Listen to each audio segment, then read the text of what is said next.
আসসালামু আলাইকুম। আজকে আমরা চট্টগ্রাম বিশ্ববিদ্যালয়ের খ ইউনিট অর্থাৎ মানবিক বিভাগ থেকে যে পরীক্ষাটা হয় বি ইউনিটের শিক্ষাবর্ষ 2023-24 বাংলা অংশটা কি ছিল প্রশ্নে সেটা দেখব।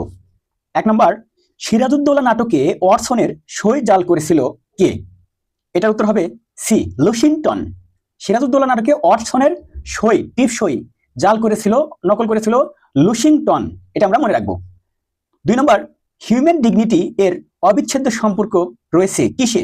এটা হবে মানব ধর্মের সঙ্গে। হিউম্যান ডিগনিটির অবিচ্ছেদ্য সম্পর্ক রয়েছে মানব ধর্মের সঙ্গে। এবার 3 নম্বর ছিল পাকিস্তানের শরীরের কাটা ছিল কি? এটা অবশ্যই আমরা জানার কথা আমাদের, যে শহীদ মিনার। পাকিস্তানিদের পথের কাটা ছিল, শরীরের কাটা ছিল শহীদ মিনার, পথের কাটাও ছিল শহীদ মিনার। এটা আমরা মনে রাখবো। রেইনকোট গল্প এটা আছে। এপ্রিল মাসের মাঝামাঝি প্রিন্সিপাল মিলিটারির বড় কর্তাদের কাছে সবিনয় নিবেদন করেছিল, পাকিস্তান যদি বাঁচত তাহলে সব স্কুল কলেজ থেকে শহীদ মিনার হটাও করতে হতো। এগুলো পাকিস্তানের শরীরের কাটা ছিল, শরীরের কাটা বা পথের কাটা যাই বলি। কামাখ্যা, 4 নম্বর প্রশ্ন, কামাখ্যা কোথায় অবস্থিত? কামাখ্যা এটা কোথায় অবস্থিত? ভারতে, ভারতের আসাম রাজ্যে, ভারতের আসামে কামাখ্যা অবস্থিত, ভারতের আসামে। 5 নম্বর, বেওয়া শব্দের বিপরীত শব্দ কি? বেওয়া শব্দের বিপরীত শব্দ হলো সধবা। সধবা, বিধবা। বেওয়া মানে হলো বিধবা, আর সধবা হলো তার বিপরীত। সধবা হলো তার বিপরীত। এবার আসি 6 নম্বর, জিহ্বা ও তালুর স্পর্শের পরেই উভয়ের মধ্যে বায়ুর ঘর্ষণজনিত ধ্বনি বের হয়ে উচ্চারিত হয় কোন কোন ধ্বনি? ঘর্ষণজাত ধ্বনি যেগুলো, ঘোষ ধ্বনি বলবো আমরা, তালব্য ধ্বনি এগুলো।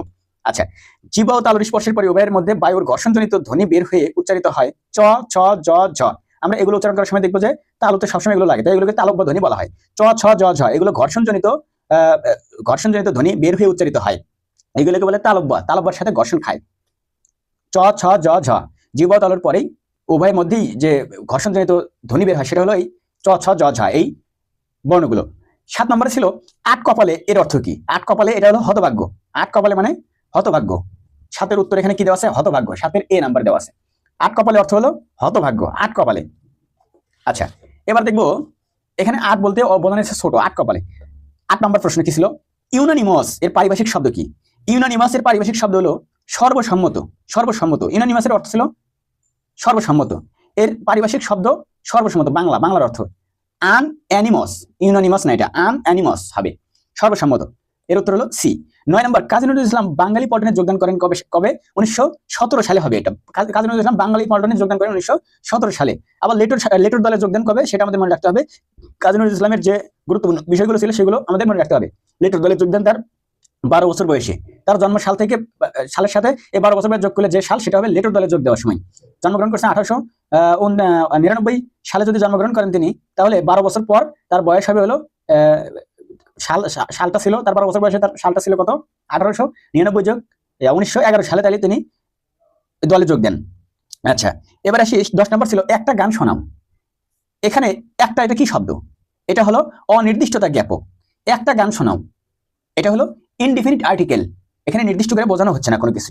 এবার আসি সাহিত্য শব্দটির প্রকৃতি ও প্রত্যয়। সাহিত্য যোগ ই হবে, মানে কোনো কিছুর সাথে আবার ই প্রত্যয় যোগ। সাহিত্য যোগ এখানে কি? সাহিত্য যোগ, এই যে সাহিত্য যোগ বর্গীয় অন্তস্থ জ, সাহিত্য যোগ অন্তস্থ জ। সাহিত্য শব্দটির প্রকৃতি ও প্রত্যয় হলো সাহিত্য যোগ অন্তস্থ জ, এটা আমরা মনে রাখবো। এরপরের প্রশ্নে চলে যাই আমরা। 12 নম্বর প্রশ্নে কি ছিল? কোনটি ভিন্নার্থক শব্দ? বৈষ্ণাস্বর। কোনটি ভিন্নার্থক শব্দ? বৈষ্ণাস্বর হবে না, এটা প্রভঞ্জন, কৃষাণু, পাবক, এগুলো ওই যে বৈষ্ণেশ্বর, পাবক, কৃষাণু এগুলো সবই আগুনের সমর্থক শব্দ, প্রতিশব্দ। এর আরেকটা হলো প্রবঞ্চন। এই প্রবঞ্চন আলাদা, এটা অর্থ ঝটিকা, ক্রুদ্ধটিকা, প্রবল বায়ু ইত্যাদি এগুলো বোঝায় আর কি প্রবঞ্চন। আমরা যদি বায়ুর যে এই 3টি সমর্থক শব্দ আছে, আগুনের যে 3টি সমর্থক শব্দ আছে, এই 3টি যদি আমরা জেনে থাকি তাহলে আমাদের এটা ভুল হবে না। আমরা জেনে যাবো যে এটা অবশ্যই হবে না, যেহেতু এই 3টে হয়ে যায়। নিচের কোন গ্রন্থটি উপন্যাস? এটা হবে কালান্তর। এটা কি উপন্যাস? না, শেষের কবিতা। শেষের কবিতা হবে হলো উপন্যাস। এটা কার উপন্যাস?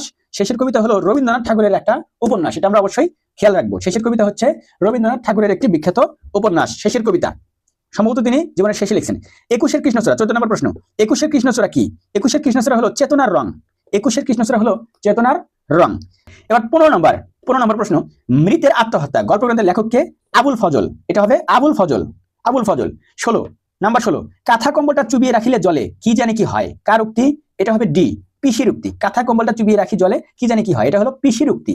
এটা পিসির উক্তি। মাসি পিসি গল্প আমরা যদি ভালোভাবে পড়ে থাকি তাহলে এটা আমরা পারবো, মনে থাকার কথা। আবার 17 নম্বর কি আছে এখানে? কোন বানানটি শুদ্ধ? শুশ্রূষা। আচ্ছা, মাঝখানে যেটা আছে এই যে মাঝখানে যেটা দীর্ঘ উকার আছে সেটা হবে আমাদের শুদ্ধ শুদ্ধ বানান। যেমন আমরা দেখি মুমূর্ষুর ক্ষেত্রেও তাই, মাঝখানে যেটা দীর্ঘ উকার সেটা হবে শুদ্ধ বানান, এটা আমরা মাথায় রাখবো। আচ্ছা, এবার 18 নম্বর কি ছিল? স্মরণ শব্দের শুদ্ধ উচ্চারণ কোনটি? স্মরণ শব্দের শুদ্ধ উচ্চারণ হলো তালব্য শতে অবশ্যই হবে, কিন্তু এটা নাকের ভিতরে, অনেকটা নাকের ভিতরে দিলে উচ্চারণ করা লাগবে, সে কারণে স্মরণ। স্মরণ শব্দটা হবে এরকম, স্মরণ। এবার আসি 19 নম্বর, 18 বছর বয়স কবিতাটি কোন ছন্দে রচিত? এটা হবে কি? এই যে বি, মাত্রাবৃত্ত। 18 বছর বয়স, এটা মাত্রাবৃত্ত। মাত্রাবৃত্ত, অক্ষরবৃত্ত, যতগুলো ছন্দ কবিতা আছে এগুলো আমরা দেখে নিব। পঞ্চস্বর কে নিক্ষেপ করেন? 22-20 নম্বর, পঞ্চস্বর কে নিক্ষেপ করেন? এটা হবে মদন। মদন নিক্ষেপ করেন পঞ্চস্বর, মদন নিক্ষেপ করেন পঞ্চস্বর। 21 নম্বর, কাজী নজরুল ইসলামের মৃত্যু হয় বাংলা কত সনের কত তারিখে? এটা হবে এটা হবে হলো 12ই ভাদ্র। 12ই ভাদ্র। কাজী নজরুল ইসলামের মৃত্যু হয় বাংলা সনের 12ই ভাদ্র। 12ই ভাদ্র। আচ্ছা, রম্ভা শব্দের অর্থ কি? রম্ভা অর্থ অবশ্যই কলা হওয়ার কথা। রম্ভা হবে কলা। রম্ভা শব্দের অর্থ হলো কলা। রম্ভা শব্দের অর্থ হলো কলা। 22 নম্বর, রম্ভা শব্দের অর্থ কলা। মাসি পিসি গল্পের প্রথম প্রকাশিত হয় কোথায়? এটা হলো পূর্বাশা পত্রিকায় প্রকাশিত। হ্যাঁ, এই যে নাম্বার, অ্যান্সার হলো সি। মাসি পিসি গল্পের প্রথম প্রকাশিত হয় পূর্বাশা পত্রিকায়। 24 নম্বর, রেইনকোট গল্পটি কলেজের জন্য কয়টি লোহার আলমারি কেনা হয়েছিল? এটি 10টি লোহার আলমারি কেনা হয়েছিল। অনেকে ভুলে 8টি মনে করেন, কিন্তু এটা হবে 10টি আলমারি কেনা হয়েছিল। রেইনকোট গল্পটিতে কলেজের জন্য কয়টি লোহার আলমারি কেনা হয়েছিল? এটি হবে 10টি। চেঙ্গিস খান কোন জাতির নেতা ছিলেন? চেঙ্গিস খান, এটা হবে হলো মঙ্গল। চেঙ্গিস খান মঙ্গল জাতির নেতা ছিলেন। চেঙ্গিস খান মঙ্গল জাতির নেতা ছিলেন। কবি আবু জাফর ওবায়দুল্লাহ কোন দেশে বাংলাদেশের রাষ্ট্রদূত ছিলেন? কোন দেশে বাংলাদেশের রাষ্ট্রদূত ছিলেন আবু জাফর ওবায়দুল্লাহ? এটা হবে যুক্তরাষ্ট্র, মানে আমেরিকা, ইউএসএ। কবি আবু জাফর ওবায়দুল্লাহ কোন দেশে বাংলাদেশের রাষ্ট্রদূত ছিলেন? যুক্তরাষ্ট্র। 27 নম্বর, লাল সালু উপন্যাসের শুরুতে কোন সড়কের নাম উল্লেখ করা হয়েছে? এটা হবে মোহাম্মদনগর। না, মোহাম্মদনগর, মতিগঞ্জ সড়ক। মতিগঞ্জ সড়ক, ওটার ভিতরে মোহাম্মদনগর নামেও গ্রাম আছে, কিন্তু সড়কটা হবে মতিগঞ্জ সড়ক। লাল সালু উপন্যাসের শুরুতে কোন সড়কের নাম উল্লেখ করা হয়েছে? মতিগঞ্জ সড়ক।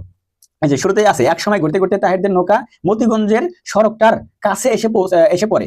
এটা হবে মতিগঞ্জ সড়ক। লাল সালু উপন্যাসের শুরুতে যে সড়ক আছে সেটা হলো মতিগঞ্জ সড়ক। আমরা মনে রাখবো। ব্রিটিশ সিং ভয়ে লেজ গুটিয়ে নিলেন, এ বড় লজ্জার কথা। কার উক্তি? এটা হলো উমিচাঁদের উক্তি। ব্রিটিশ সিং ভয়ে লেজ গুটিয়ে নিলেন, এটা বড় লজ্জার কথা। এটা কার উক্তি? উমিচাঁদের উক্তি। এটা হলো সিরাজউদ্দৌলা ওই যে নাটকের একটা ইয়ার উক্তি। এটাকে বলে হলো কাহিনী, একটা কাহিনীর উক্তি, চরিত্রের উক্তি। এই অমিচাঁদের উক্তি হলো এটা। এবার আসি 29 নম্বর, কোনটি প্রাদি সমাসের উদাহরণ? এটা হবে প্রভাত। প্রাদি সমাসের উদাহরণ হলো প্রভাত। প্রাদি সমাসের উদাহরণ হলো প্রভাত। সর্বশেষ 30 নম্বর, মাথা মোটা শব্দের বিশেষ অর্থ কোনটি? মাথা মোটা শব্দের বিশেষ অর্থ কোনটি? মাথা মোটা শব্দের অর্থ হবে বি, স্থূল বুদ্ধি। মাথার বুদ্ধি যখন কম হয় বা আলসে টাইপের হয় তখন তাকে বলে স্থূল বুদ্ধি। মাথা মোটা মানে স্থূল বুদ্ধি, মাথা মোটা মানে স্থূল বুদ্ধি। আমরা অবশ্যই এগুলো বিগত সালের প্রশ্নগুলো ভালো করে দেখে যাবো, পড়ে যাবো, কারণ এখান থেকে হুবহু কমন না হলেও এই টাইপের প্রশ্ন করা হয়, এবং অনেক সময় দেখা যায় কিছু কিছু প্রশ্ন হুবহু রিপিটও চলে আসতে পারে, যেগুলো খুবই গুরুত্বপূর্ণ, সবারই জানা দরকার। আমরা অবশ্যই এগুলো দেখে যাব। আর নিয়মিত আপডেট পাওয়ার জন্য আপনারা আমাদের সাথে থাকবেন। পরবর্তীতে আমরা আরো অ্যাডমিশনের বিভিন্ন ধরনের আপডেট নিয়ে আলোচনা করবো ইনশাল্লাহ।